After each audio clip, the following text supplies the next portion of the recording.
Hello and welcome once again to Crazy Comics and Stories. It's me, your charming and delightful old Uncle Rat Bastard. And at the other end of the series of tubes and wires we call the internets is Joe, Crazy Writer. How you doing today, Joe? Stop trying to synchronize the new Bloom County strips to Dark Side of the Moon. What? I'm still trying to synchronize Wizard of Oz to Dark Side of the Moon. I think you have to be really stoned for that to work. You have to be really stoned for a lot of things to work. Besides, they don't move.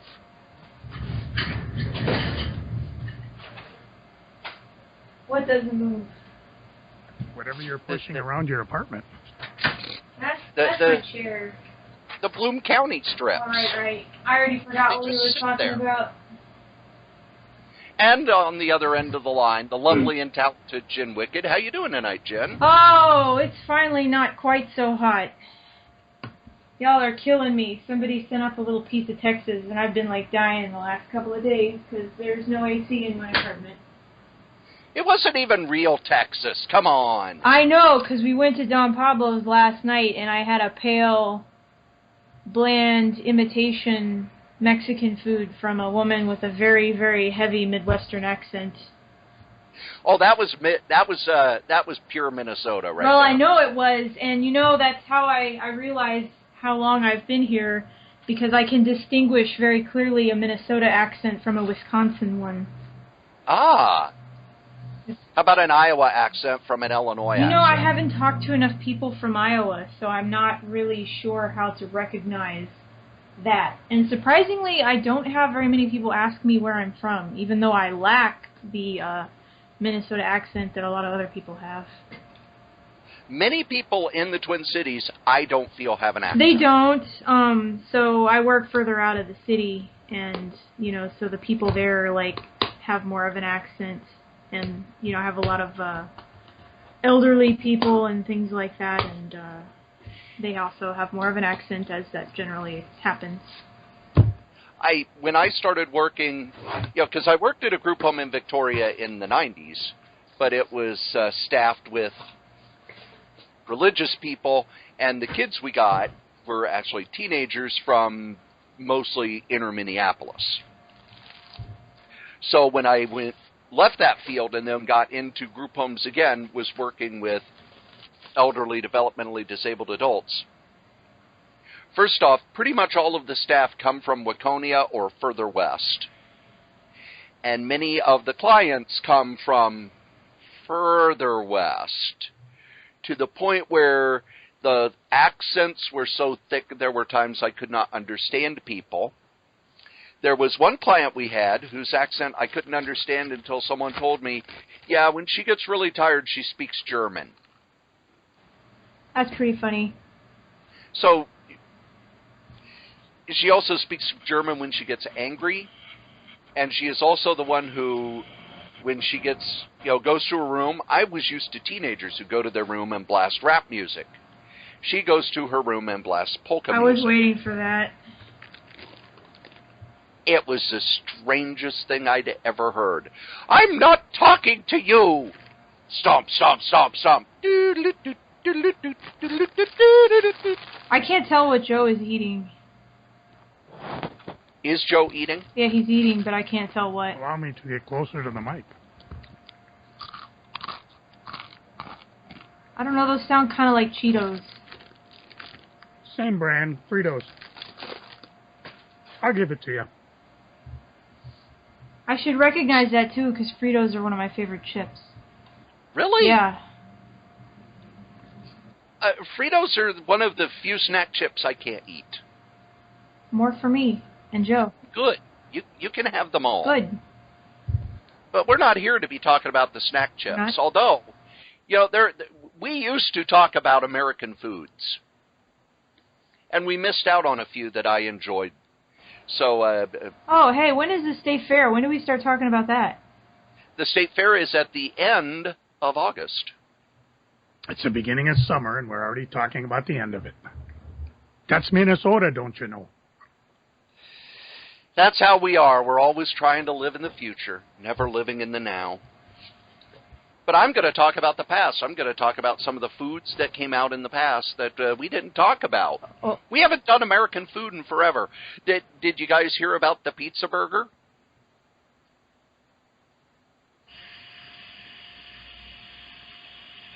I take it that's a no. Pizza burger? Now, Joe, have you heard of a pizza burger? I know of a version of pizza burgers, but I'm not sure which. Okay, tell me about the version of pizza burgers you know of. It's basically hamburger with pizza stuff in the middle. You slap them together and grill it up. Not unlike a Juicy Lucy, which has tons of cheese in the middle. And you grill it up. People keep telling me to try a Juicy Lucy, but I can't eat very much beef. I can't have like a big, huge hamburger like that, so I haven't tried it yet. Is it going to be worth the discomfort, or am I going to regret this? Depends on where you buy it. Depends on if you like a cheeseburger with the cheese in the middle. I don't really see the purpose. Yeah, I agree. But the pizza burger is not what Joe described. No, it is a burger with 2 pepperoni pizzas as its bun. You know, you can order like a pizza with just little pieces of hamburger on it instead of, pepperoni or whatever. They're running out of foods to invent. There was also the stadium hot dog. Now, Joe, when you think stadium hot dog, what do you think? Big old hot dog. Put whatever How about you a hot want dog? Whatever you want, huh? Yep. You want mustard, relish, slaw? How about popcorn?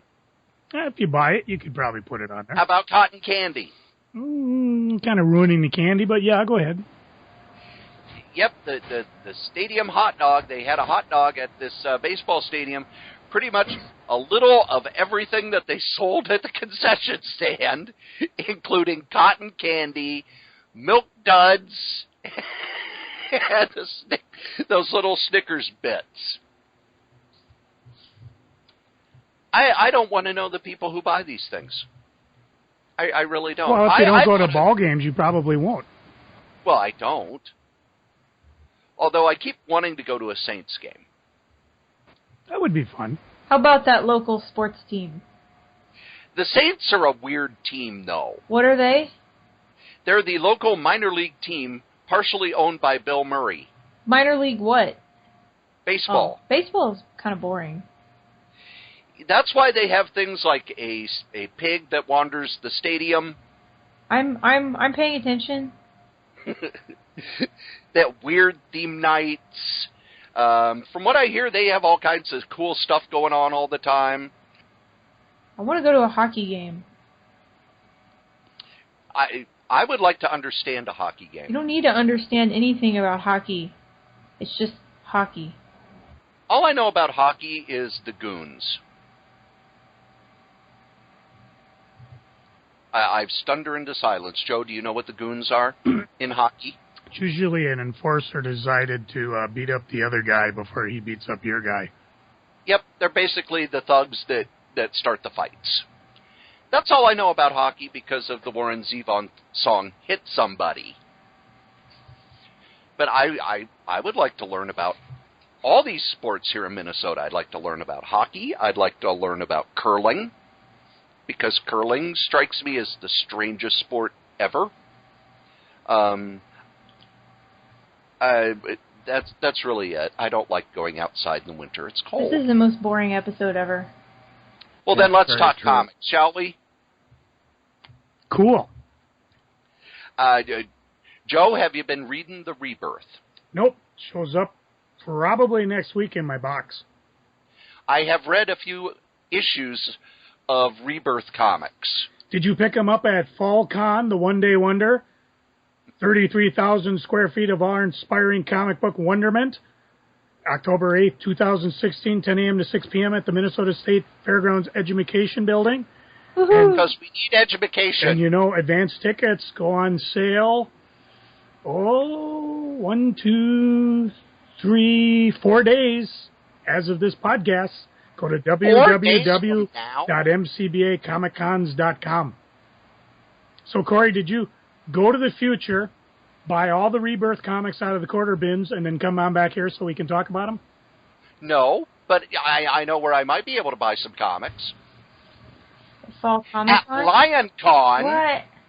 2016. LionCon is being held October. Thanks, Joe. It's held Advance August tickets 27th. on sale July 1st. Will they have 1,000? Will they have 100 comic creators? No. Will they have free grab bags for the first 100 attendees? No. Will they have the Nick's Post Scholarship silent auction? No. Well, what will they have? They will. Well, first they will be August 27th at the River's Edge Convention Center in St. Cloud. And if you go to lion-con.com, you'll see their countdown clock. But also, they have tickets available. The tickets are $35 for general admission, and VIP admission is $70. With the VIP admission, you get speed registration, no lines, priority placement for events, free admission to the LionCon cosplay after party and at the Red Carpet nightclub. Need to be 21 to get in there, and VIP area only access. Now, why do you think we're talking about the LionCon, Joe? Because you're lying? No, because we're going. We're going to be there. We are a featured guest, and we will be live streaming the whole darn thing. Let's see here. Some of the vendors will be Atlas Games, which is also... Now, are they owned by Source Comics and Games, or are they just affiliated with the Source? Probably. They tend to own a lot of stuff. Asmodee North America, Fantasy Flight Games, Days of Wonder, Pokemaniac Dan. I just want to meet Pokemaniac Dan because anybody whose name is Pokemaniac, you got to meet that guy.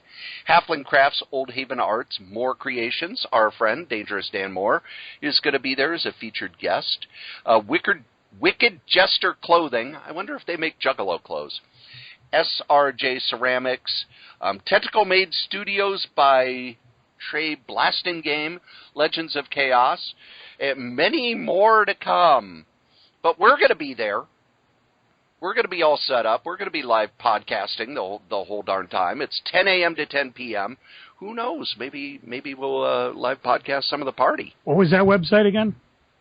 lion-con.com. If you got yourself a convention you would like us to show up at, Joe and I will show up. We'll wave. We'll talk to people. There will be free balloons for the kids. Spoiler alert, we don't have free balloons. But we will be live podcasting. And I bet Jen Wicked would like to show up at conventions too. Hey, I would. That would be swell. I might be convinced to blow up a balloon. She might bring her artwork there, and you could buy it. I will dance for you. And you can give her monies. Many monies. But no, I was reading some of the Rebirth stuff, and remember how I said I was a little concerned that the story in Rebirth wouldn't be moving into other books? Didn't see hide nor hair of anything from the DC Rebirth story in Superman Rebirth. I saw something in Batman. I read the Batman Rebirth, and I didn't see a whole lot there, but I tell you what, Tom King on Batman, I'm sold. Yeah, no, there was something in Batman, a mysterious figure talking about counting down. Now, did you read the Batman story, Joe? No, I just kind of glanced through it. I stopped by the Source, pick up some reading stuff since I still got a week or so to go before I get my my Rebirth stuff. Did you order Batman Rebirth? I think I ordered everything. I did that discount comic book thing where they order everything for you. Oh, you can get my mini comics at the Source now. I saw those. Since you mentioned the Source. Yep, they were right on the books, right up front. Sweet.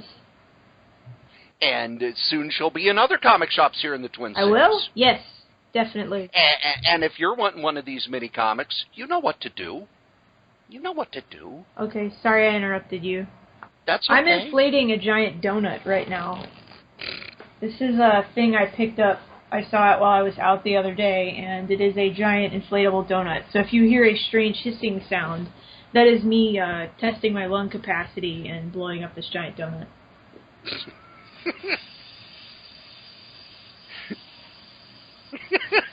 God. But Tom King is the guy who writes Vision, which is one of my favorite books in the whole wide world. His Batman story was very cool, and I'm going to mention a villain, and we will see what Joe's first impression of this villain is. Are you ready, Joe? Boring. Oh, wait, I'm sorry. Go ahead. Tell me about Calendar Man. Calendar Man. Doing whatever a calendar can. They have a Calendar fight. Man. Calendar Man wins. He's only good Calendar once a Man. year. Recycle it now. Actually, Calendar Man always gets his ass beat. Joe, do you know anything about Calendar Man? Do you remember anything about the Batman foe Calendar Man? Wasn't he for a while, or maybe I'm confusing him, he was kind of like a behind-the-scenes guy that people talk to get things done. They tried that with him and no one cared. Okay, so I'm not hallucinating. That's the only thing I remember of Calendar Man. Calendar Man. June 2016, Calendar Man. Soon he'll be July 2016. His gimmick was Calendar that Man. And if they might be giants, doesn't sue us, will tell us how great they are. as I was trying to say... This is what you get for not having a subject or something for us to read. Shame on you. I asked people if they had any ideas. I didn't see nothing in my Gmail. You're the ringleader of this thing. Yeah, ringer. I gotta come up with ideas for my own podcast. Really? When I get to Freakum, we'll explain why I don't have a theme. A likely excuse. But Calendar Man's gimmick was that he did crimes based on holidays and other days. So when you see, hey, the villain in Batman Rebirth is Calendar Man, you kind of fall asleep. Nope. Calendar Man is now one of the creepiest villains in the DC universe. And if they could turn Calendar Man into something cool and creepy, imagine what they could do with the actual cool Batman villains. Wonder Woman Rebirth, again, not a whole lot to do with Rebirth, but it's Greg Rucka back on Wonder Woman, which is always a good thing. Rucka, Rucka, Rucka. And those were the three I read. The Superman one was basically following up on the death of Superman. That seems that nobody seems to give a damn that Superman's dead. They sold over 1 million copies the first time Superman dies. 24 years later, Superman dies again. People yawn. What? That was 24 years ago? 1992. Oh my god. That's my job, making you feel old. Thanks. As we say on this podcast all the time, don't do the math. What else do we got? What else do I have here? I have the top selling comics. Amuse us. Let's see if I All read right. any of them. Let's see. Number 1, Walking Dead. Number 2, Walking Dead. Number 3, Walking Dead. No. Number Saga. 4, Saga. Number 5, some manga nobody reads. Number 6, Walking Dead. No. No. Now, last year when we did this, the number one selling comic was, gosh, what the heck was that? Some movie tie-in thing that Loot Crate jumped on. And I'm going to see if I can pull it up, because both it and the other number one that Loot Crate jumped onto and sold a whole bunch of, no one cared. Nope. Do you sing the girl from Ipanema, Joe? Nah. We got enough copyright infringement going on. It was The Orphan Black, based on the TV show that is going to be ending next season. But Orphan Black sold like 500,000 copies, and the comic is already canceled now, so that was a year ago. That was a good investment. But here's the top 10. Number 1, DC Universe Rebirth number 1. Oh, you spoiled it. You should have gone down. Oh, you want me to do it that way? Never mind. You already ruined it. What's number 2? No, Nope, too late. Too late. Nope, I'm doing the Casey Kasem. But before we get into the Casey Kasem. I'll give you the number 11 book. Not quite making the countdown this week. Scooby Apocalypse, number 1, actually sold 69,000 copies. Did you read it? No. It wasn't bad. I don't know how long they're going to keep it going. I mean, it's like kind of like Afterlife with Archie, but with a Scooby-Doo twist that's probably code approved. I never liked Scooby-Doo. I feel like the only person on the planet who just didn't like Scooby-Doo as a kid. No, I didn't like that show either. You're not allowed. There were only 2 Scooby-Doo shows that I liked. Oddly, it wasn't Batman Robin team up, but there was one where they were fighting a robot in a amusement park, and it wasn't. Wait. Was it an abandoned amusement park, and the bad guy turned out to be the guy who owned it? Nope. It actually just was a malfunctioning robot. They didn't rip the heads off it or anything, which I thought was actually kind of interesting. I thought the Flintstones were overrated, too. The other one was the Scooby-Doo movies where Dick Van Dyke was on it, because Dick Van Dyke was freaking hilarious. Those were pretty much it. Coming in at number 10, Amazing Spider-Man number 12 with 75,000 copies sold. Spider-Man!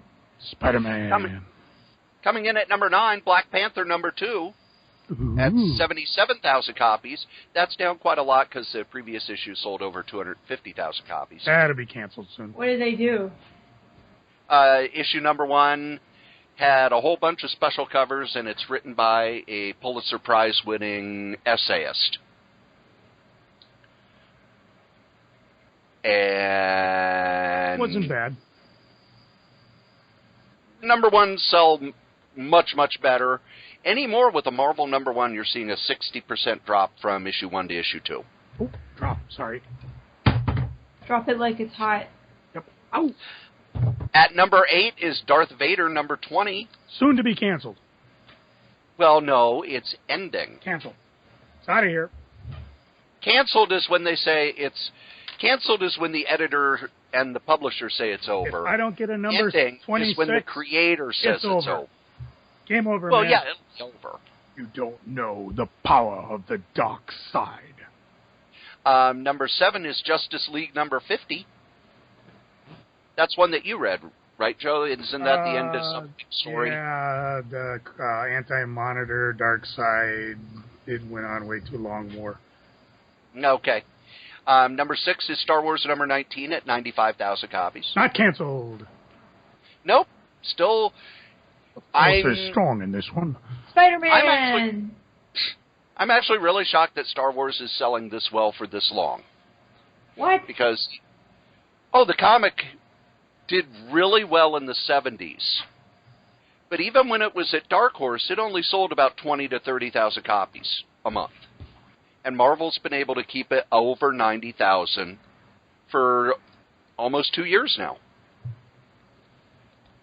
Number 5 is Captain America, Steve Rogers, number 1, the comic that made everyone angry.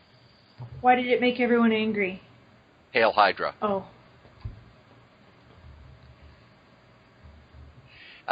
Number 4, Batman number 52. Batman! Thank you. 102,000 copies. That means that the entire 52-issue run of Batman stayed above 100,000 copies. Number 3, Punisher number 1 with 110,000 copies. Joe, how long do you think Punisher number 1 will last in the top 10? I don't know. I found a second print that I read. It's not too bad. I mean, Dylan's art is fantastic, but it'd be interesting to see where the writer Becky Coonan's going with this one.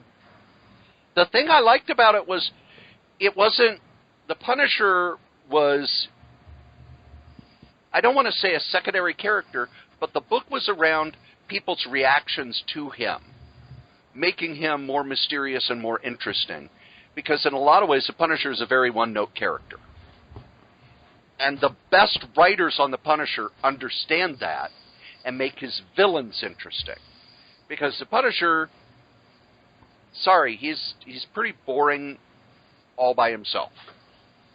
It'll be interesting to see, because it looked to me, and again, I got to reread this, that they're dealing more with DEA, kind of becoming aware of that the Punisher is still around.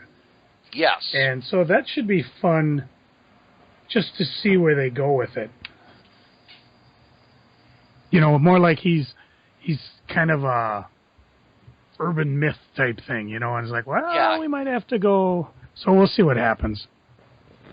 And number 2, Civil War II, number 0, sold 177,000 copies. Causing something to fall down. No, I finished inflating the donut, and I accidentally smacked it on something and almost popped it. Please don't pop the donut. I won't pop the donut. Don't pop the donut. I don't know that song. I don't know that song either. It was a really bad rendition of Peter Gabriel's Shock the Monkey. What? How did you get that out of Shock the Monkey? 3 words. Shock the monkey, pop the donut. But I didn't even recognize it, and I know That's that why song. I said it was very bad. Joe, did you read the Civil War II 0? You mean Civil War 02 or 20 or... I don't know anymore. Remember. I know I read them. In fact, I got number 2 sitting right here. Number 0 was...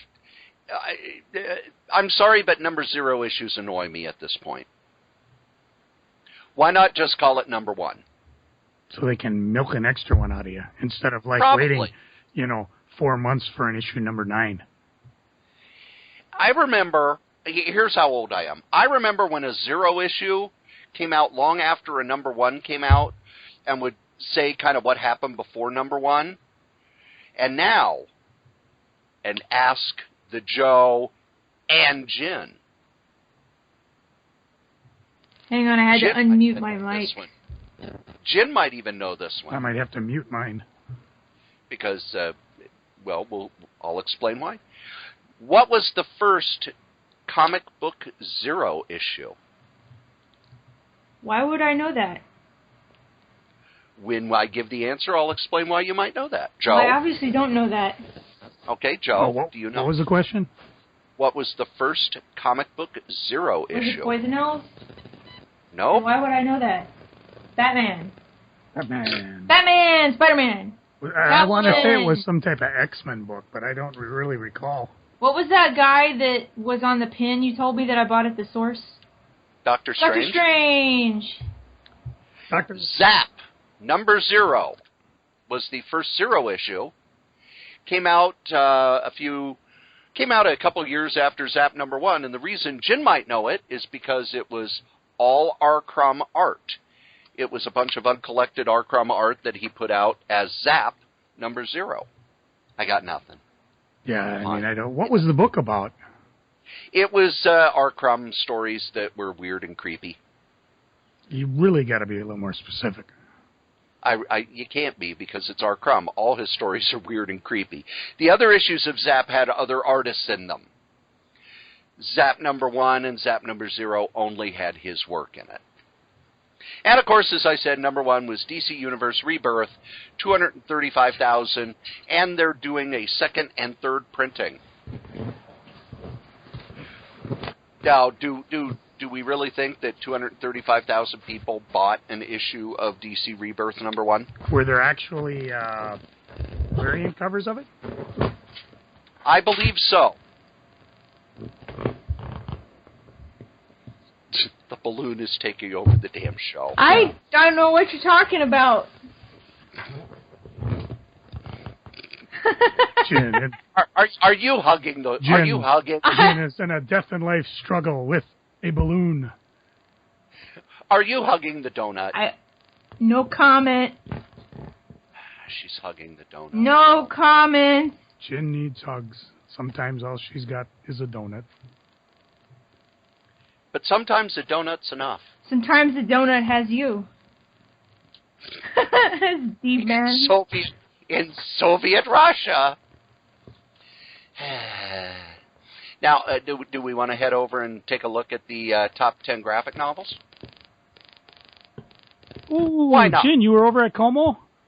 I was at Como. Are you liking stuff on my Facebook? Well, this is usually the only time of the week I get to. No, I actually grew up in that area. Yeah, it's so beautiful. I know. I didn't really appreciate living right on top of that whole area. And then when I, of course, had to move away, it's like, I don't live on top of this really cool park. Well, one of the things that Jen and I talked about on Sunday night was the fact that you can literally, in the Twin Cities, just literally go outside, and within a few minutes, you're in a wooded area. Yeah, or you're like a beautiful lake, or I have 13 fucking Facebook notifications, Joe. Well, Sorry. it's that or your donut. Yeah, I'm trying to take a picture of the donut. It's like static electricity is like pulling on my hair. If you ever and making your microphone buzz. If you ever go up in the Space Needle at the State Fair, you're going to look about, and really, the Twin Cities looks like we're in a forest. We're essentially an urban forest. The trees are pretty thick. You can hardly see any of the houses because the trees are so big. I mean, you see apartment buildings and industrial and the downtowns pop up. That alone, it's worth the ride. Well, one of the things I like about the glorious Solitaire Rose compound, I can put on my MP3 player, which I guess is for old people now because no one has MP3 players anymore. I can walk for 10 minutes and be at the Minnesota River with not a sight of a house or a road or concrete at all. And I don't know if there are many other cities like that. I know when Jen and I went to Houston, we would drive, and she would drive, and she would drive, and it would still be, wow, we're still in the suburbs. There are a lot of check cashing places here, aren't there? But let's go to the top 10 graphic novels. Not making the countdown. Coming in at number 11. Walking Dead. Nope. Saga, Volume 1. What? It's an ambush. Yes. It's a scandal. It's an outrage. How they do the graphic novels today. So, Little Oklahoma for you. Saga is actually starting to pile up the sales the same way Walking Dead did those first few years, where every month another 2, 3, 4,000. And that stacks up pretty fast. But there it is. It came out, 3 years ago? Number 11. At number 10, Spider-Man Deadpool, Don't Call It a Team-Up. Sold 3,700 copies. Number 9, Spider-Gwen, Volume 1, Greater Power. 38,000 copies. Joe, have you read Spider-Gwen? I tried to. It wasn't really my thing.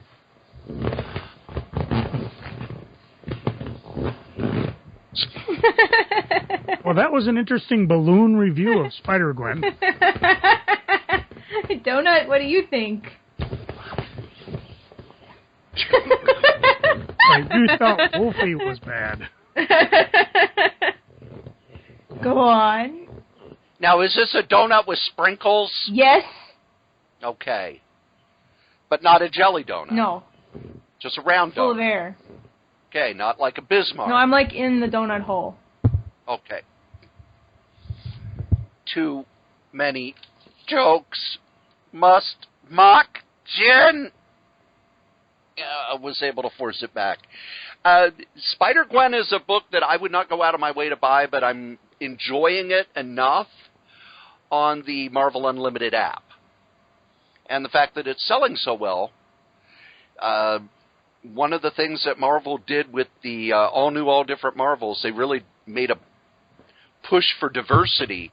A lot of female characters, a lot of non-Anglo-American characters, and it seems to be paying off, especially in digital sales and trade paperback sales. At number 8, Star Wars Canon, Volume 2, First Blood. Boom. So, was that like Rambo 2, First Blood? How could it be Volume 2 if it's First Blood? Sold 4,000 copies. Also selling around 4,000 copies. Matter of fact, only 12 copies separated number 7 from number 8 was Joker Endgame, which is a crossover that the Batman books did. At number 6 is Chew, Volume 11. Joe, have you ever read Chew? I have Chew up to Volume 4. I stopped buying it because Dana borrowed them all, and I just kind of lost track of which ones I have. I am hoping they do like an omnibus type collection, because I was just reading in this one's preview, they're up to the last story arc. Yes. Chew is a very weird comic that I did not think I would like. It is set in a world where the FDA has guns, and certain foods are outlawed, and the FDA basically tracks down smugglers for these foods, and it gets weirder from there. There's huge international conspiracies. The FDA is corrupt. I am amazed that I still like it. It's this weird, weird book. And the art is very idiosyncratic. Well, you didn't tell the best part about it. And what's that? The protagonist of Chew, and I can't remember what they call it. He's I don't know. They made it up. Chewopathic, which means he gets psychic impressions from whatever he eats. The key is whatever he eats. It also means he's one hell of a detective, as long as he doesn't mind nibbling on a corpse of a murder victim to figure out who done it and why. Yes. Yeah. And it's coming to an end soon. Number 5, from the writer of Saga, from artist Steve Skroce, We Stand on Guard Deluxe Hardcover. Sold 4,000 copies. This was a great book. It's set in the future where the United States has collapsed and Canada has created giant robots to keep Americans from coming into Canada. Sounds right to me. It sounds like what's going to be happening if Trump wins. Number 4, Black Science, Volume 4, another Image book. I have not read this one. I've heard good things about it. I can't read everything. I'm sorry. I think I have like the first 6 issues of it. But again, like you said, they're not in one spot. So I stopped buying it, and then I figure, eventually I'm going to find them, put them together, and I'll just end up probably buying the rest of the graphic novels. I just think that eventually I'm going to have time to read all this shit. Stop laughing.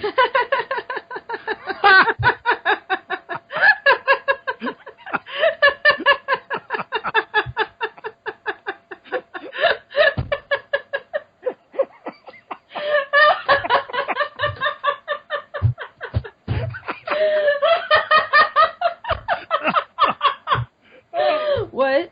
Oh. Number 3.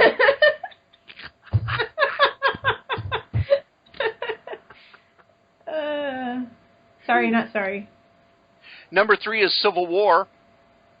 Hail Hydra. Which one? Shall I make Joe feel old, Jen? Okay. Civil War, which is a 10-year-old story, and was the comic that killed Joe's second shop. Really? Yes. Yeah, because it was... Shall we tell that story? Sure, we'll take a little sidebar. Basically, what the deal was, and you'll be shocked, Jen, to find out that a Marvel comic was late. And a comic written by Mark Miller and drawn by Steve McNiven. But what had happened was Marvel front-loaded everything, so in order to read Civil War and not have the spoilers given away, you had to have them come out in a certain order. Well, the main Civil War book was late, and when it was supposed to come out in September, and it was coming out, October, November? I forget what it was. What it was, it started in the spring. And unlike the way they do crossovers now, all the tie-ins were in the regular series. So, it wasn't Amazing Spider-Man Civil War. It was, in Amazing Spider-Man, the story ties in with Civil War. And that was the story where Peter Parker made his secret identity public. The Fantastic Four tied in. All these books tied in. And then I think it was was it May or June, when they announced that, yep, the next issue isn't coming out till late July, early August. Well, what was the previous crossover? Because there was some heat that somebody got, and I don't know if it was DC or Marvel, because they just kept publishing the books, and then the regular books would like give away spoilers in the main book. And so DC or Marvel, whoever did it, took some heat on that. And that's why this particular time around, they said, well, we're not going to do that. And they started that annoying habit, too, of you'd look at something and the whole thing in previews would be blacked out. Classified information to be revealed later, because they didn't want any of the secrets given away, which made it really hard to get anybody to buy it and have anybody get any excitement on ordering this stuff. So we were essentially ordering crap blind. But then when they said, okay, the book is going to be delayed for 2 months, and that means that all of these other Marvel books will be delayed. Well, you had Joe's shop, which wasn't making a profit but wasn't losing money. A good half of his sales had just been bumped from June to July and August. And then when they did it again, I did some quick... That bumped the August sales into October and November. Yeah, and I told Cory, and I don't know when I said it, but it had to have been in July, I said, I can't make enough money to make my bills in September. There's no way to do it. Because the books that were left over, DC and whatever Image and Independence I had, even with 50-plus subscribers, I could not make my bills. I couldn't get the rent paid. I couldn't get the utilities paid. I tossed in the towel. I mean, I've been thinking about it anyways because, you know, I've talked about it before where Chris and I were toying with the idea, you know, we're not losing money, but we're not making money. But when tax time comes around, you know, with a small business, you funnel so much through it, that's kind of your make it thing. But it was like, how the hell am I going to get through September? So I called up Diamond, and I said, you know, I think it's over. I said, if I don't have any Marvels to sell in September, I'm just going to shut down. And I told them the date I would accept the last shipment. They said, well, you got $1,200 of stuff outstanding of things that didn't come in. And see, when you order things, you buy it. You're personally responsible for it, whether it's shipped or not, or it's late or not. Diamond settles for 10%. So, like, sometime in November, I wrote them a check for $120. For my subscribers, I had gone to the source. I talked with Nick and told him, hey, we're going to close. Can you bump your orders up enough, and I'll have my subscribers go to you ahead of time so that you're not caught short? Because, no, I think that, no, never mind. It comes in later in the story. Nick and Bob graciously gave us free discount cards that I gave to everybody. I gave everybody a copy of their list. Some people went to the source. A few people went to Hot Comics. Some people went to Discount Comic Book Service. Some people probably That dropped. was me! I think Wiesemeyer went there, too. Yeah. And anyways, what happened, and this might have been a game changer, but the Shinders went under later that year. And I kept thinking, if I could have made it through September, how much of the bump would I have gotten from people leaving Shinders? Because they all, I mean, this was the big one. This is when, like, all 18 stores closed at, like, boom. Yeah. And 13. And all these people descended on the source, and they were, yeah, it's great to have these customers, but they didn't have the books. All of a sudden, things that didn't sell out were sold out the day of. And when I had Hot Comics the first time, the source, not the source that's there now, but the previous owners, they had a store nearby that closed. And one of the guys I know suggested, why don't you do guerrilla marketing? Just stand out in front of them and pass out flyers or put something on the window. And I was too nice to do it. Had I done it this time, I would have been sitting in front of the source's closed shop and say, hey, come on down to Crazy Comics. We're just right down the road. That might have been a turning point for Crazy Comics. Or not. I don't know. Either way, I'm happy with how it ended up. And it's hard to believe it's been 10 years. No, not really. 2006. Yeah. But Civil War's still selling. Thank you, Marvel.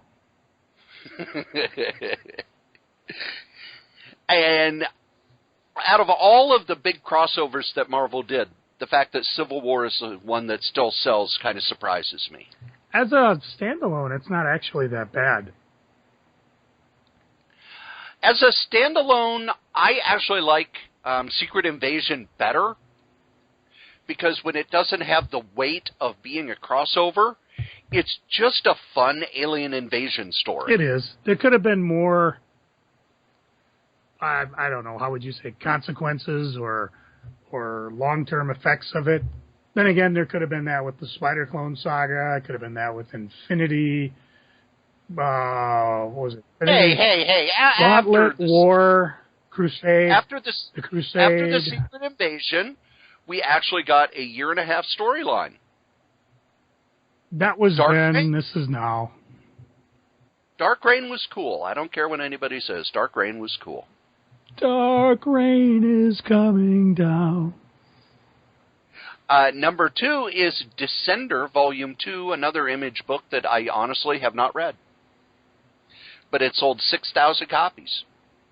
And number 1 is a book that is, Joe, you once again, you ready to feel old? 28 years old. Take a guess. Watchmen. Nope. It has been repackaged yet again. This time, it was originally... Killing Joke. What? Yes, Killing Joke. Originally... Repackage gave it away.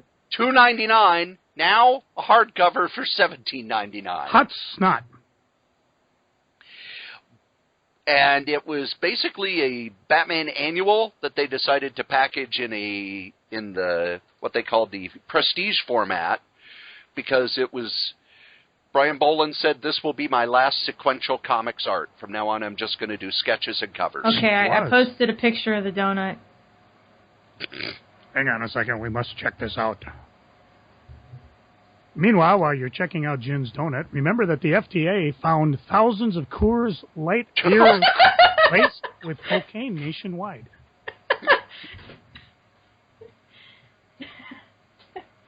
What?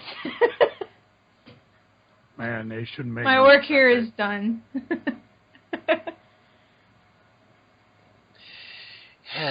You're welcome. Tell her about the Twinkie.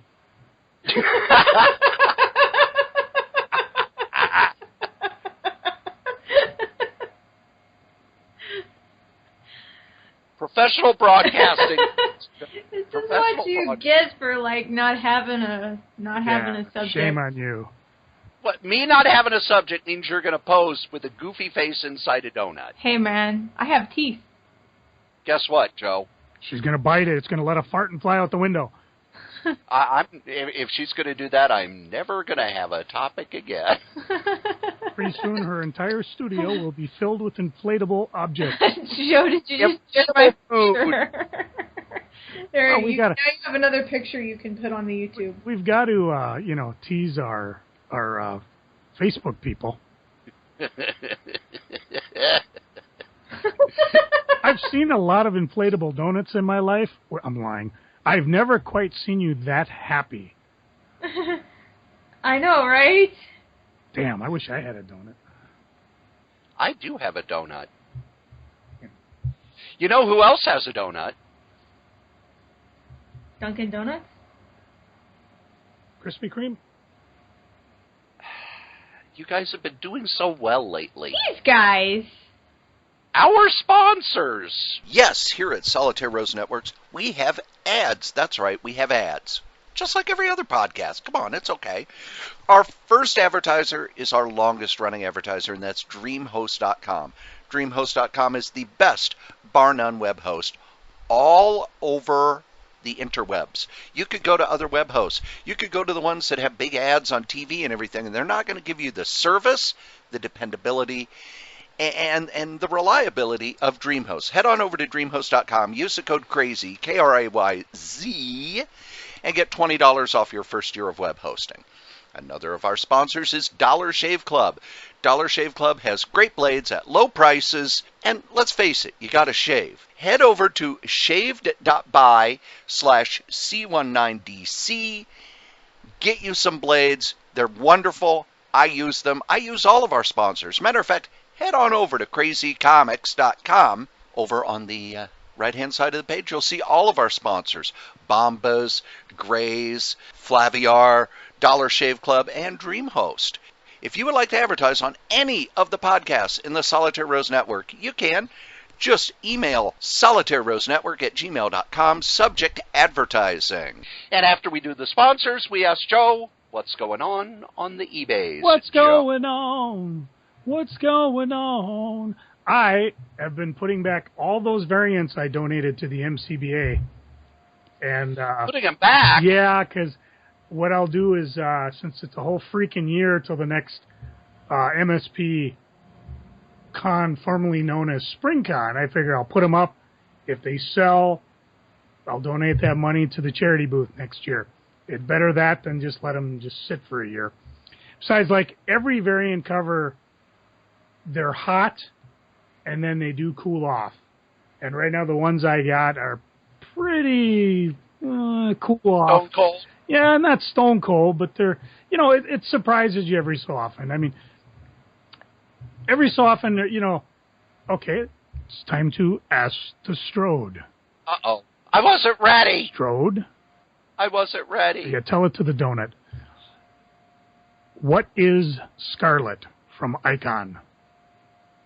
That is a series that started 4 years ago. Yep, 2010. 6 years ago. Holy cow. Oh, 6 years Yeah. ago. Had a multi-year gap between the issues 7 and 8, or 6 and 7. Yep. But it's a creator-owned book by Brian Michael Bendis and, is it Gatos? Michael Gatos? Alex Maleev? Oh, Maleev. Yeah. They were the creators on Alias. This was supposed to be their follow-up, and it started a little before the time of Occupy Wall Street, and it's about a woman who starts a revolution over economic matters. And because the book has been so goddamn late, I no longer give a shit. Yep, it's one of those we talked about last episode when that Brian Hibbs was talking about, because number 10 just shipped this month. What it is, they were contractually obligated to finish a certain number of issues by the end of the year. So they have rushed out 3 issues in 2 months. Yeah. For 3 years, nothing. And I think they finished the first story, and then there was a multi-year gap, and then they put out the first part of the new story, and then 3 years, and now 3 issues in 2 months. And gosh, what a shock, it's not selling. What's weird... It's kind of like the book Brilliant that Bendis did as well. It's another creator-owned book that he and Mark Bagley did. First issue came out, sold incredibly well because it's Bendis and Bagley. How many years has it been? No second issue yet. Yeah, that's what makes up quarter boxes. The reason I mentioned Scarlet is because I had just put up a couple variants that were left over. Number 1 and 2 and 4, and by God, they sold right away, which is really weird. I mean, they'd been sitting on eBay previous for the con, I don't know how long. So, anyways, I'll be putting more variants up. I'll be going through, like I said, and packaging them up, figuring out what to do with it. And the deal is still the same. If you buy something or see something you like, just let me know. You listen to this here show, you listen to Jin's show. Hell, you listen to that bum Adam, who Pizza and Panels, who never give us no pizza. Nope. Crazy, Krayz, at every fine eBay outlet on the interwebs. There's more than one? Well, there's just me. There's other...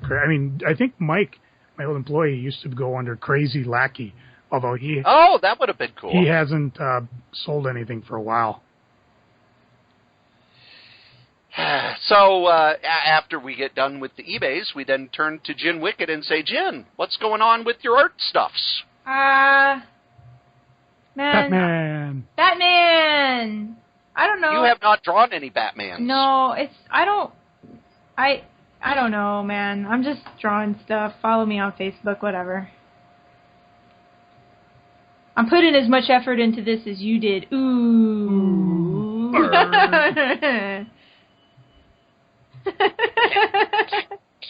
Cory, what are you doing? Head on over to worldwidenews.solitairerose.com. You will see that the web strip has started up again. That's right, twice a week. The story of the lowest rated cable news network and the people who work there has fired up again. We are in political season, so I can't just let it go. I've got to be making fun of the stuff that's going on. So head on over there. Also, there will be an announcement at Convergence, which is July 4th weekend. Dan will have copies of the first collected edition of Worldwide News with DVD commentary by yours truly and some of the characters in the strip.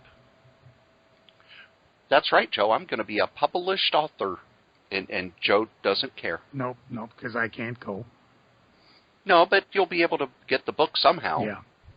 I'll get the book, and then I'll give it to you guys, and then you'll review it, and then I'll curl on the floor in the fetal position and cry. That'll be a great episode, won't it? Well, if so we head on over there live like we did at the con, it could be. Also, a week and a half ago, a new episode of Solitaire Rose Radio came out where I interviewed Mike Allred. That's right, Mike Allred, current artist on Art Ops, on The Silver Surfer, creator of Madman, creator of all of the art for Kevin Smith's movies Chasing Amy and Mallrats,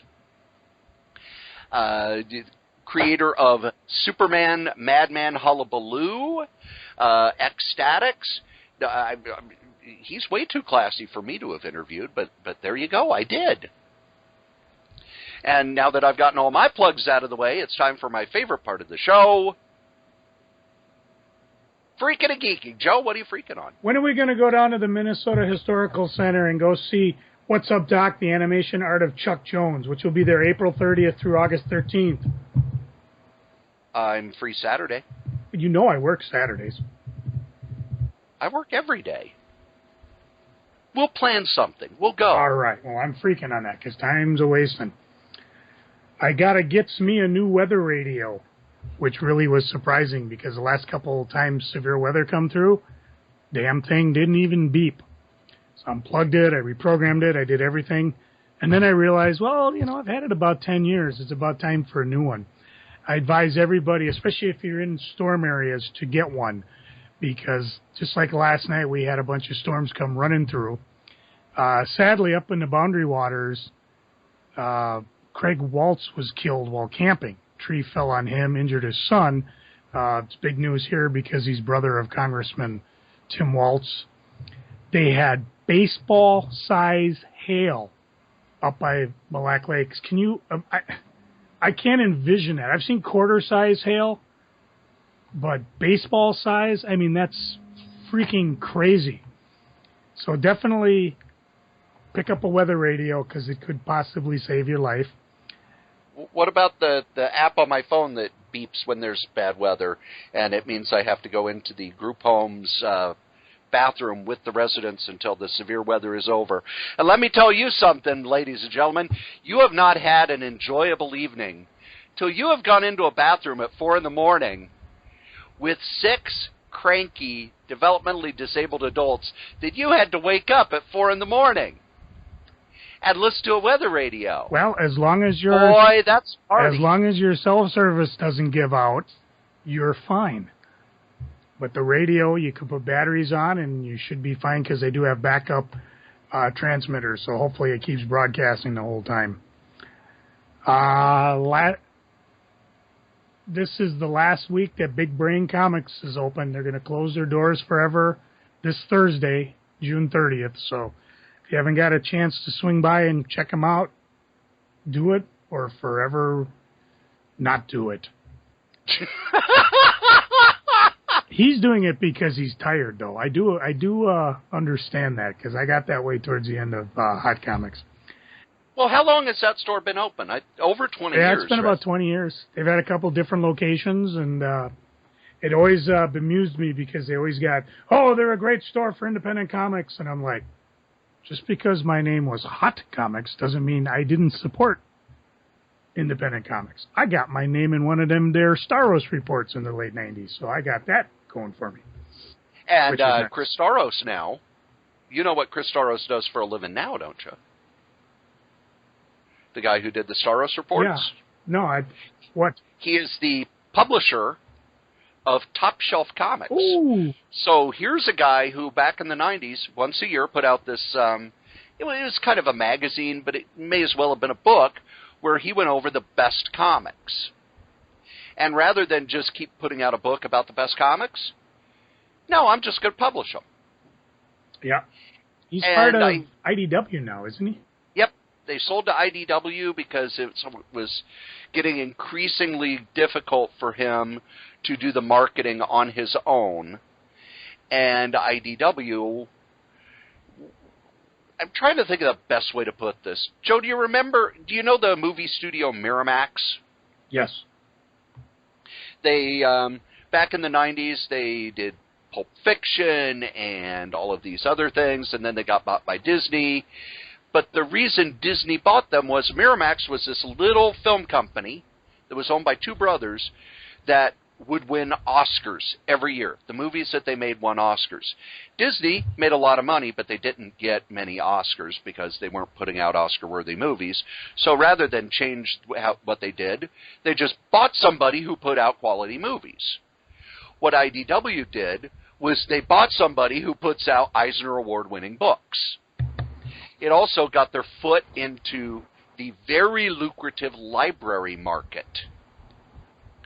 Because I remember a few times, and you probably took advantage of it too, if you got on Top Shelf's mailing list, if they ran into some sort of financial trouble, they'd send you an email saying, hey guys, we need to raise $20,000 because this store went under and this printing bill came in, so we're doing this big discount sale in our warehouse. Oh yeah, and it was good stuff too. And it wasn't, here's the crap that we've got that the rats are eating on. No, it was, hey, do you want From Hell? You can have it for half off. Do you want this book? Basically, they would sell stuff till they made the money they needed to pay off that bill. Now they don't have to do that anymore. They're with a big publisher that can handle that sort of thing. My final freaking is I still can't get anybody to watch my copy, complete and uncut, of the Wicked Warden Elsa. Oh. I haven't been this depressed since I had Women's Prison Massacre, and nobody wanted to watch it with me either. Joe, I've seen one of the Elsa movies. Mm-hmm. They're terrible. They're god-awful terrible. Nobody will watch it with me. There's a reason for that. Jen, what are you freaking on? What's got you bummed out? It's hot. I don't have air conditioning. I'm tired. I have too much work to do. I think that's everything. Cory? Next week's freaking will be her donut popped. I know, right? Don't break my donut. Depressing. Don't break the donut. Cory, did you already do Again, Don't break too many the donut. jokes. Huh? What? Cory, did you freak on something already? No. Oh, what are you freaking on, Cory? Last Wednesday, well, actually last week, they're still horribly, horribly understaffed at the group home, and I took all the overnight shifts they offered me, so I slept there Tuesday night, Wednesday night, Thursday night, Friday night. And I will just give Jen the side eye because she gives me crap for it every so often. I'll just give her the side eye. But Tuesday night when I went into work, I had a bit of a sore throat, and I wasn't feeling the best. And I went in, and let's put it this way. I don't remember what night it was, but one of those nights we had a severe thunderstorm. And at 4 a.m, we had to wake everybody up, get them in the bathroom. And they were not happy. And the severe thunderstorm warning was supposed to be 4 to 4:30. And then at 4:25, they extended it to 5. And then at 4:50, they extended it to 5:30. And at 5:30, okay, it's done. Everybody gets to go back to bed. But then they have to wake up at 6 o'clock. So most of them just did not go back to bed. So I didn't get a lot of sleep that night. But Wednesday, when I woke up, my throat just hurt like it hasn't in a long time. And I was having trouble kind of concentrating and staying awake. So I got home, and when I got home, it was like, okay, I need to just lay down for 10 minutes. And Jen has actually been there when I have said, I just need to lay down for 10 minutes. Jen, what happened the last time I told you I just need to lay down for 10 minutes? You had to go to the hospital and have your gallbladder removed? Yes. Yeah. I was like, dude, you can't lay on my couch all night. Something is, like, going on. No, that's not what you said. Well, it was close to that. No, it wasn't. You said, you can't lay on my couch all night. I don't want you here. I did? Yes. I'm a bitch. Wow. You were like, I've got stuff to do. You can't lay on my couch all night. Well, I did. Okay. Well, you weren't getting any better. Clearly, because you needed your fucking gallbladder removed. So I got home and I lay down for 10 minutes. Laying down for 10 minutes. With that. Laying down for 10 minutes seems to be the sign that, hey, Cory is not in good shape. Cory needs to be hospitalized. Cory needs a giant inflatable donut. Do you want me to buy Cory a donut? I don't know. If he might not be able to blow it up by himself. I've got great lungs. How would I know? They're inside you. So after 10 minutes, I kind of stood up and was dizzy and said, I don't think it's a good idea for me to drive into work. So I called work and I emailed the temp agency thing and said, yeah, I think I'm staying home sick today. I will reassess at noon. And I went in and I laid down on my bed and I got up around 6 in the afternoon. I do not know what I had, but I do know that clients at the group home had strep throat. So the next day, I went to work, all loaded up on Dayquil and Chloraseptic, and made it through the next 2 days. And then Jen saw me yesterday, and I have no idea if I looked presentable or not. You seemed okay. But I still did all my overnights. And even with taking the day off at the, quote, full-time job, unquote, I still put in over 90 hours between the two jobs. The other thing I am freaking on, Friday night, I was looking for a piece of artwork that Jen drew while drunk at a tiki bar. Yeah. And I had it hung up at my job.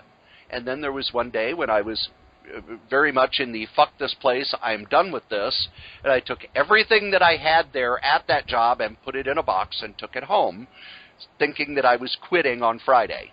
They talked me into staying, but that piece of artwork I put somewhere safe, and now I don't know where it is. Now, normally it would be, oh, it will resurface eventually, but no, Jen wants it to make stickers. So I spent Friday night going through boxes and boxes and boxes and sorting, and it was nice because I threw away a bunch of stuff, but I did not find the art yet, and I feel miserable about it. And as I told her in an email, I realize I suck. I'm sorry. Joe, what are you geeking on? Cats kissing porpoises. Oh, I'm sorry, that's what I'm looking at on Facebook. Oh, I've just been all sorts of things to geek on. Let me find my list. Where did it go? Ah, here we go. Got my list right here. For Father's Day, I couldn't visit my own father because he went to the hospital, but he's okay now. But my daughter, my eldest, gave me a picture frame that she decorated herself and apparently spent many an hour trying to figure out which picture to put inside it. It's a nice frame. It sits on its side. It says, live, love, laugh. Cory, Jen, which picture do you think she put inside? The one of you and your dad in the toilet? Negative. And we were coming out of it. That was my guess. Jen, your guess? I don't have a guess. The picture of us from the podcast? Even closer. Nope, she gave me a picture of Skeletor. That's amazing. Yeah, I'm going to have to definitely put that one on.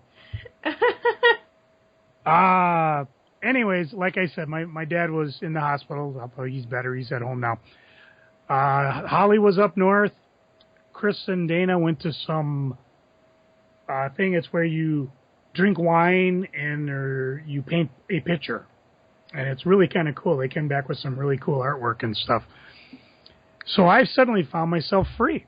Well, thanks to our good buddy Adam at Panels and Pizza, he mentioned there was a Comic-Con going on up at the Mermaid Entertainment Center up in, 2200 County Road 10. And it's a big entertainment center.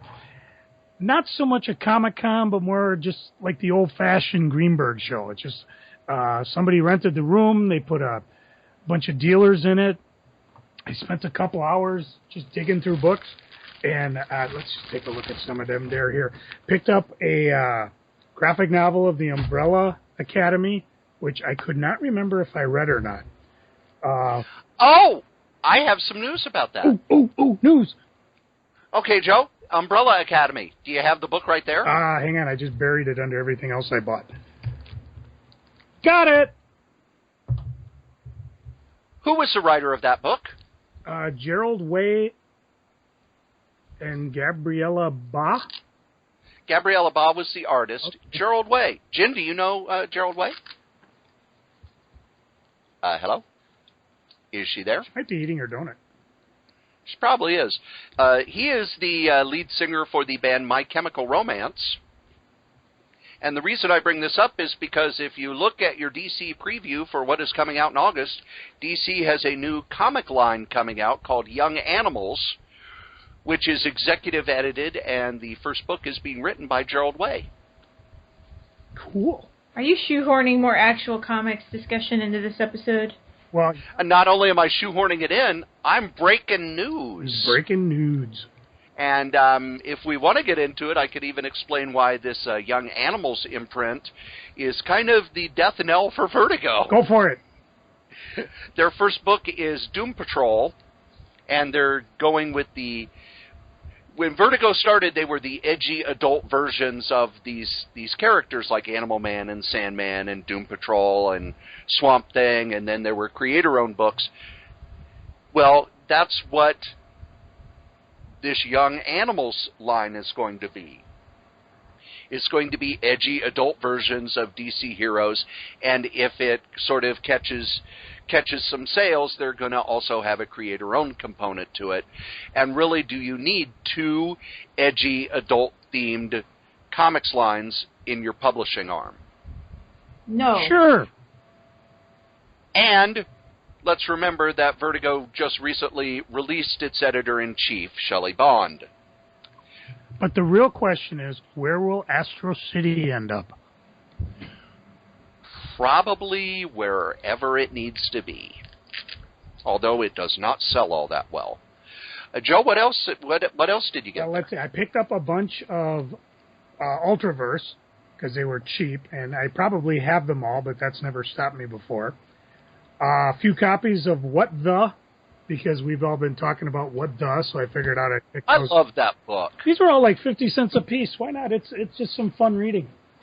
I mean, a lot of good Hilary Barta art in those, too. I picked up a few other copies of books that I'm pretty sure I don't have. Justice League of America 200. I think I was just reading about this in back issue. And I got a hankering to read it, and since it was dirt cheap, I figured I'd pick it up. It's actually pretty nice. It was one of the first times DC experimented with a square-bound book. Did a really crappy job because they were just all folded and everything, although you never know. I will disagree with you, Joe. I will disagree with you. DC did a number of square-bound books. But not crappily like this one. Yeah, they were. The DC 100-pagers. Yeah, most of those. They were all square-bound. You can find some of those in mint shape. Those are the ones that are crazy prices for sale. Otherwise, if they are beat up or curled, then sometimes you can pick up some decent reading for like $5. And you compare that to Conan the Barbarian 115, which was also a square-bound 10th anniversary issue. Again, another book that I remember reading that I just wanted a copy of. And it was Roy Thomas's last story on the Conan regular comic. Who did the art there? John Buscema and Ernie Chan. Oh. See, now the thing about Buscema and Chan, Buscema just would do layouts. So Ernie Chan, his real name was Ernie Chua, but he used Ernie Chan at Marvel for, I don't know all the reasons. But he was one of these Filipino artists who would just layer in tons of detail. And a lot of the Filipino artists worshipped Buscema. So they would take extra time on his art, doing much more detail, which is why a lot of their work ended up in the black and white magazines. I may have even told you there was, I don't remember the artist, but there was an artist where they sent the Buscema pages to him in the Philippines, and it was supposed to be back in a month, and it didn't come back. And then another month went by, and it didn't come back. And finally, the liaison went to the person who was in charge of gathering up the Filipino artists and said, "What has happened? Why haven't we got this book?" And he went to the artist, and the artist said, "I can't ink it. It's too beautiful. I'll ruin it." Awesome. I'll ruin it. Let's so see. That was a really pretty book, if I remember right. I picked up A Legion of Superheroes number 100 from 1998. I have no idea. 100? I have no idea if I read it.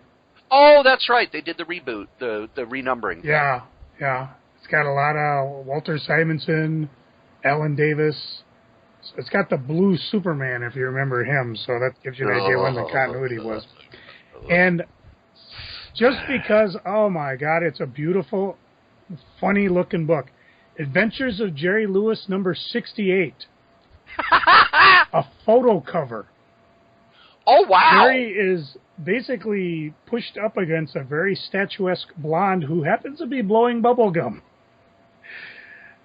Just funny. You'll find troubles aren't just bubbles for Jerry as the errand boy who almost wrecks Hollywood.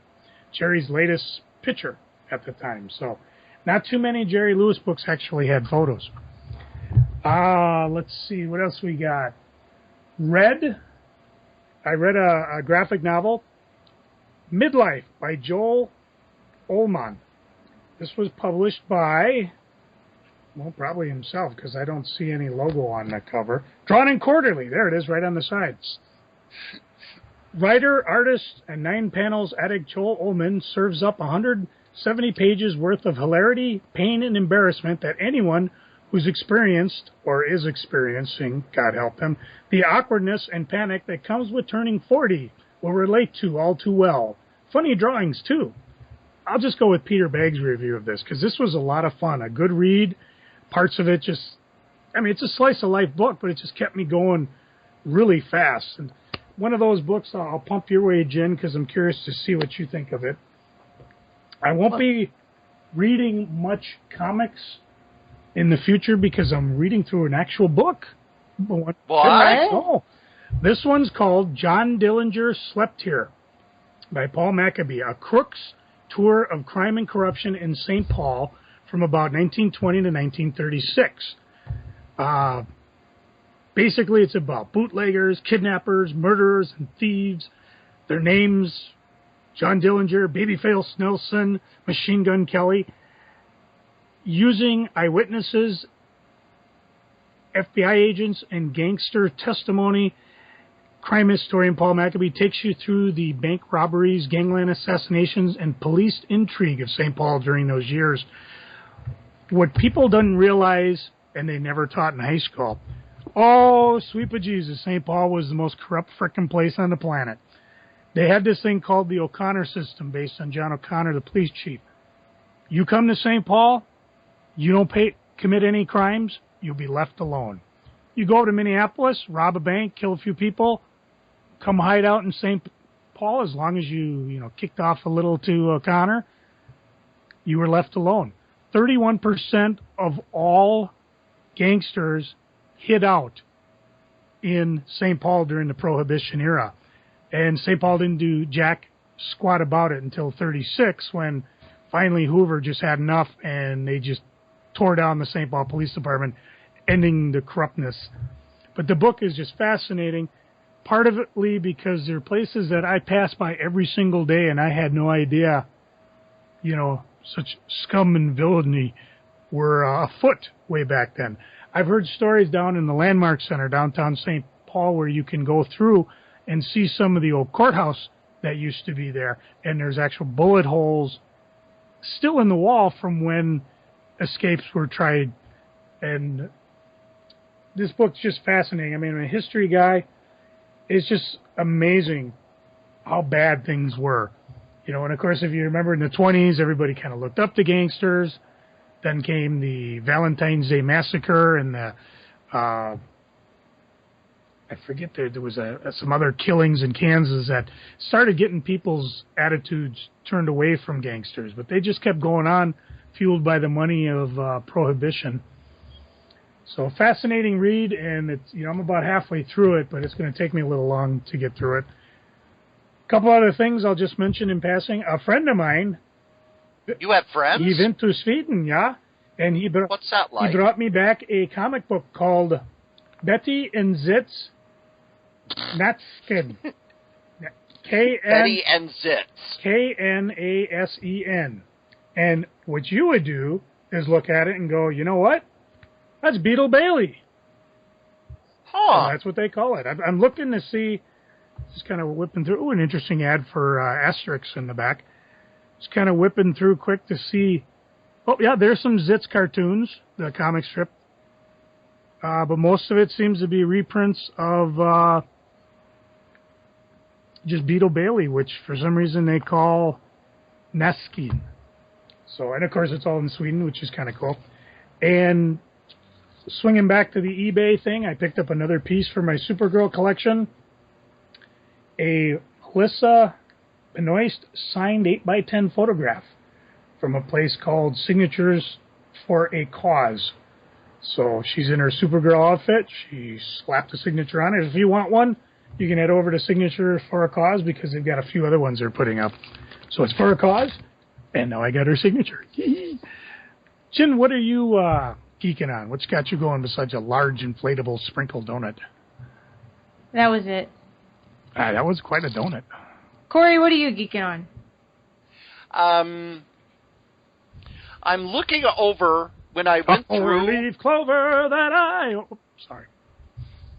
When I was going through all the boxes and looking for stuff, I started stacking up these books that I have not had time to read and put them in a couple of long boxes. And I do have some days off coming, believe it or not. What? I know. And the weather looking out is going to be, it's not going to be scary hot all summer long. I am really looking forward to just taking a couple of days over the next month or so. Yes, 2 days in the next month I get off. And just sitting out on the deck and reading this stuff that has been stacking up for a few months. I don't know if Joe is, if Santa's there or if he's digging in the sodas. No, I forgot at part of my Father's Day, I stopped back at Blue Sun Soda, and this time picked up diet sodas, things I could drink. Although I did pick up a few other ones.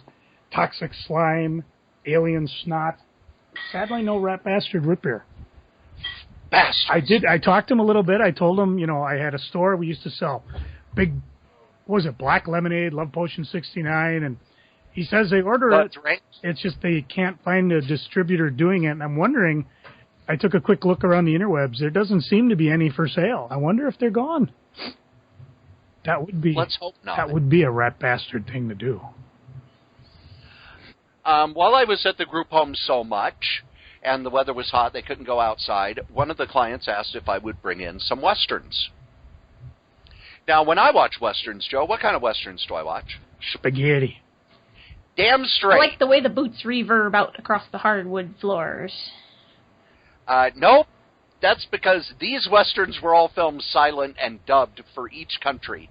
We watched us for a Fistful of Dollars.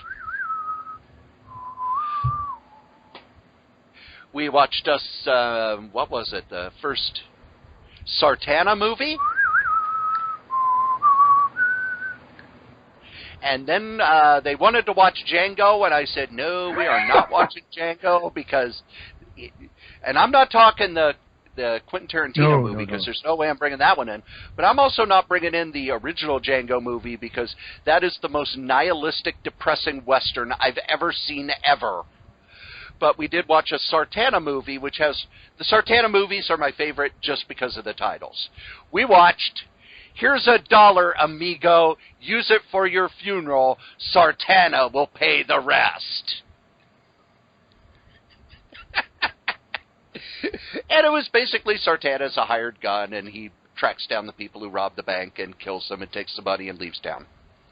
But still, it was fun to watch these movies that I enjoy, and they just wanted a Western, so they just liked the fact that it, you know, there was action and it was cool, and I liked it because finally I get to watch a movie there that I want to see, because normally they have it on the Lifetime channel or the Hallmark channel, and I have to leave the room.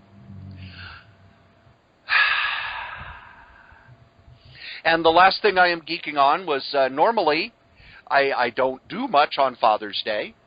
I was telling Jen last night, I have received one gift on Father's Day in my whole entire adult life. When the future ex-Mrs. Strode was pregnant, I was working at a group home, and they bought me a Father's Day mug, a Superman mug. That is the only Father's Day gift I have ever gotten, ever. Well, last night, my son texted me a Father's Day thank you. It said, Happy Home Depot Sales Day. You could save big money at Menards. But I did get to have a wonderful meal out with the lovely and talented Jen Wicked, which is always a joy, and I got to tell her about the last thing I am geeking on. I mentioned a little earlier that I did an interview with Mike Allred. If you have not listened to it, please go listen to it. He's an amazing guy. He doesn't just do comics, people. He does movies. He's got a rock band. He was a TV producer in Europe, has done radio. This is a true Renaissance man. And if you're an artist, he was inking the entire time we did the interview. The entire time we did the interview, he was inking an issue of Silver Surfer. You know, I'm halfway through the interview with Angel Medina, so I'm on that one next. The Angel Medina interview was fun, too. There was a lot there I didn't know about. They were fun to listen to. But I sent out the tweet and everything, and I got some wonderful retweets. And if you're out there and you're listening to this here podcast, please retweet us, repost us, tell people, wake the kids, phone the neighbors, let everybody know. But, Joe, I got retweeted by Marvel executive editor Tom Brevoort. Cool. Who sent me a very nice note afterwards saying that he doesn't listen to a lot of podcasts because most of them are incredibly self-serving. Like this one. We got nothing to serve except giant inflatable sprinkle donuts. Oh, no, I've been tooting my own horn on this episode. And he said the thing that Is that what they're calling it now? Is that what the kids are calling it? Yes. He said it was wonderful to listen to because I just got out of the way. Tooting. I got out of the way and let Mike Allred do all the talking. And he had some other nice things to say about me because we've actually exchanged emails since 1992 on the Kirby discussion list. Tom Brevoort, huge Kirby fan and advocate at Marvel. So I could die a happy man. Oh, no, you're not getting out of doing next week's episode. Damn it. I got another donut to inflate. You gotta watch him like a hawk. Believe it or not, kids, you've listened to us blather on about funny books for an hour and a half. And as we say every week, the comic we like the least, we still like better than the comic that you like the most. Joe? Going to bed early. Not leaving my house. Not going to a party. My childhood punishments have become my adult goals. Jen? Hit my music, boys. Another fine podcast from Solitaire Rose Networks. The end.